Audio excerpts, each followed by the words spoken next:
Good evening. Thank you for joining us. My name is Teach Mungofa. And I am Rumbidzai Chingwena, bringing you the Eye on the News for March 14th, 2021. On this Sunday night, we are going to take a recap of all the activities that took place during the week. Let's have a look at our top stories. Legal lectures of expats in Wenzhou. Foreigners come to China to work in China with a visa. Interpretation of attendance truancy and application for leave. And the teachers will mark attendance, but it totally depends on Tuition and accommodation fees failure list consequences. The school fees payment. We have published the whole list on the 9th of March. Survey on international student study and living conditions. Basketball-friendly match between Wenzhou City team and the Wenzhou International Students team. Expectation. Our students played much more better than what I expected. 今天的比赛好不好？双方打得非常好。 For this and many more, it's time for your weekend news. Stay tuned.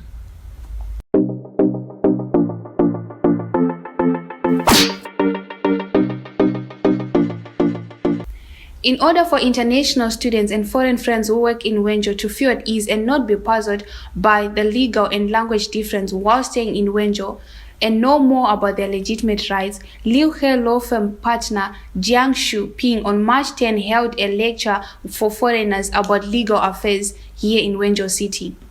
Our reporter Elsa Mambwe has the details.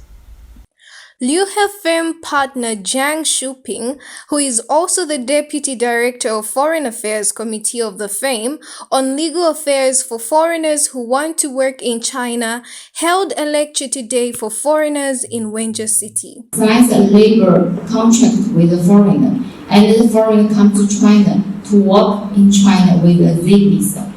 The aim of this lecture was to shed more light on issues regarding labor laws and the employment of foreigners in China. After obtaining work permit, residence permit, and signing labor contract, foreign employees can be regarded as the establishment of labor relations. Lawyer Jiang did not disappoint in her lecture as she tackled the important aspects of legal affairs for foreigners, such as legal process of getting employed in China, types of work available for foreigners in China, the rights a foreigner has as they work in China, just to mention a few.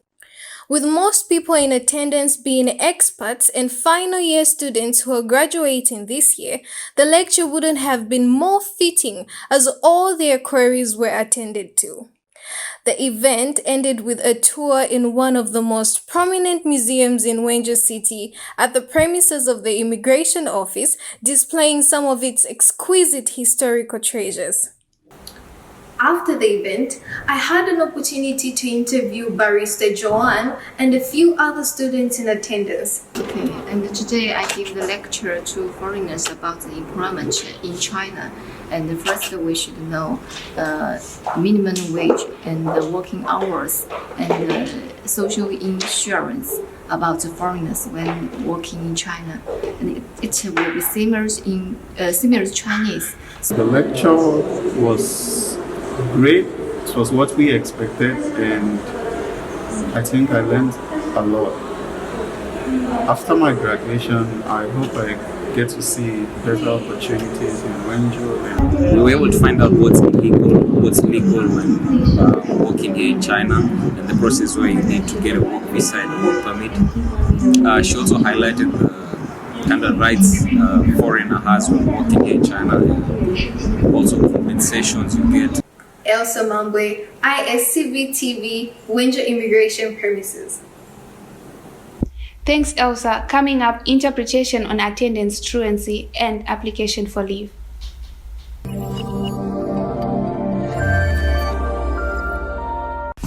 Throughout the school year, the Student Affairs Department of the school has posted various notices in the WeChat groups. These notices include information such as the attendance and truancy list and also information on how you can apply for leave. However, it seems not all students have fully understood this explanation. So we had our reporter Tashinga Cecilia interview Daniel for further explanation. Let's have a look. So since last semester, we've been seeing notices in the group talking about attendance truancy. Can you please shed some light, because a lot of students don't understand? Okay, so I'm briefly to introduce the basic rules about the truancy. First of all students in China must attend offline classes, and some students outside of China can attend online classes, and the teachers will mark attendance. But it totally depends on the teacher, because some teachers maybe don't mark attendance at all. And so there's a prerequisite for applying for the scholarship. If you have more than 10 total conversion of truancy, you cannot apply for scholarship. And if you are late for one class, and you will get 0.33 total conversion of truancy. So in other words, 3 late means 1 total conversion of a truancy. Yeah, and if you have more than 10 truancy, you are disqualified for scholarship. And if you have more than 30 truancy, you will be expelled by Wenzhou University. Oh, thank you so much. Yeah, okay. And another question is about the leave. If you are freshman in the first year, you should ask a leave in advance from Linda. And if you are on the second year or master student, you need to ask a leave from the major college. Okay, thank you very much. Yeah. Thanks, Tashinga. Coming up, tuition and accommodation fees failure repercussions.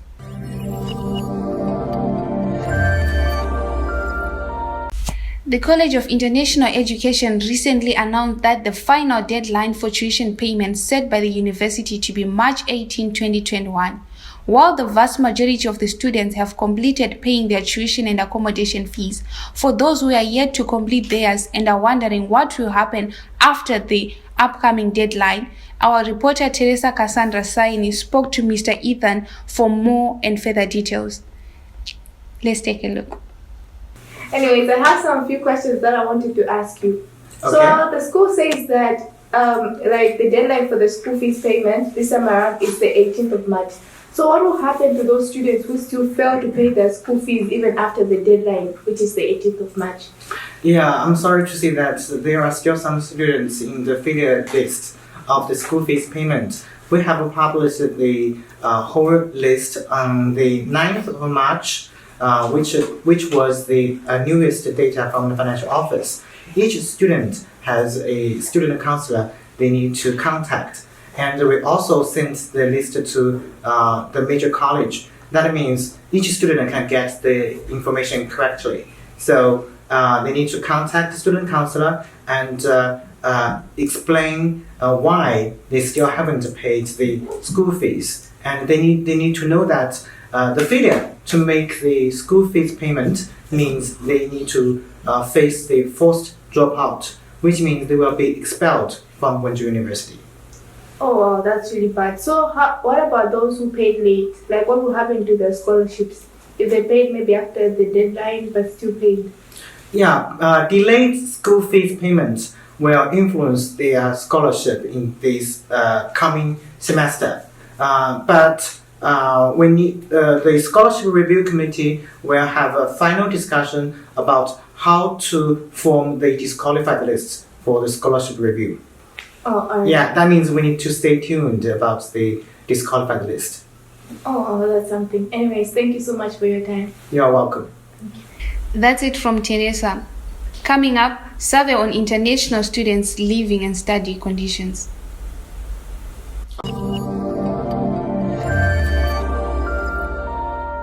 As part of the efforts being made by the College of International Education to better understand its students and also to initiate a better management system, the Student Affairs Department has issued a survey and has encouraged students to participate in the survey by answering questions pertaining to their study and living conditions. Oh, interesting survey. Rumbi, have you taken yours? No, not yet. I think you should, hey? Really, is it that important? Yeah, I've just taken mine here, and I think it's really beneficial for the Student Affairs Office. Oh. Yeah, and we just take this opportunity to remind all the international students to please scan the QR code that is showing on your screen right now and take this important survey. And coming up in sports, the friendly match between the Wenzhou City team and the Wenzhou International Students team. Stay tuned.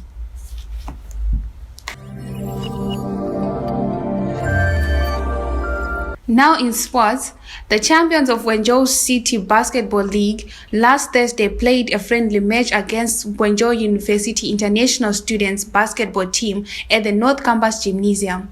Our reporter Nkosihle Due was there to report and get a full detail about the match. Let's take a look. The match is about to start. As you all can see behind me, the players are getting prepared, warming up to start the game. If you ask me, I will tell you that the match is going to be really intense and sweat is going to go down, but it's going to be an interesting game.